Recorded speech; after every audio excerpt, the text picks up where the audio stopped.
Mga kabombo, ari kita diri sa may Sitio Plariding, Barangay Salamangka, Banwasang Tuboso, nga kung sa diin wala kadiri sang may mabatian nga iban kundi ang mga huni na lang sa mga pispes matapos nga mag-evacuate ang mga pumuluyo diri matapos magluntad ang encounter sa may Banwasang Tuboso. Makita nakon no ninyo sa may likod nakon nga bayin, ining balay nga nakapadlak.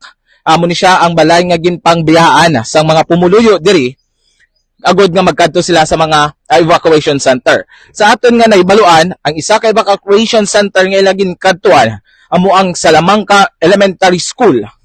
Nga kung sa diin naglabot dito sila sa masobra 300 ka mga individual ang temporaryo nagapuyo sa nasambit nga bulutuhan. Ining mga balay diri ang ginpangbayaan.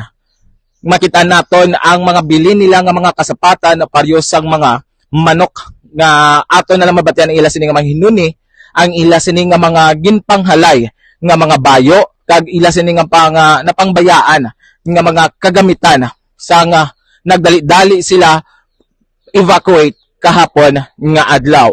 Pila diri ang mga ido na lang aton nga makitaan diri na yon nga area nga kung sa din medyo madamo pa ang mga pumuluyo diri ano oning mga balay nga aton nga makitaan diri nga or roughly estimated mga labot kid sa pulo ka mga balay diri ang halos wala na sang mga tawo. Sa diri naman nga bahin sa may ibabaw nga portion kung sa diin makita naton ang mga kagamitan sa mga pumuluyo diri nga ginpangbilin. Sa tuman nila kadali-dali ang isa nila ka motorsiklo ang ginbilin diri kagang ila sini nga ido nga mga hinuptan. Makita naton ini siya nga parte sa balay ang nasa ibabaw ni siya nga bahin sang alagyan no pasulod diri sa may Sitio Plariding, Barangay Salamangka, Banwasang Tuboso. Samtang mga kabombo padayon ang pag-inabot diri sang mga pila ka mga opisyal sa bahin sa Philippine National Police agod nga mag-augment sa Philippine Army para sa investigasyon nga gagaatabo sa clearing operation nga ginapatigayon sa karon sang 79th Infantry Battalion.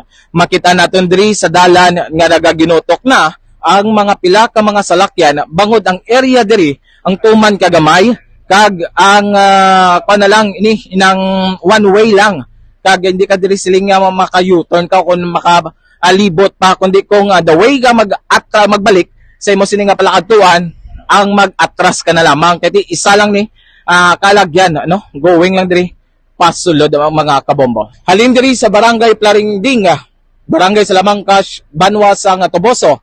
It is Bombo Denver Quijano and this is Bombo Radio Philippines, #1 and most trusted source of news and information. Basta Radio, Bombo!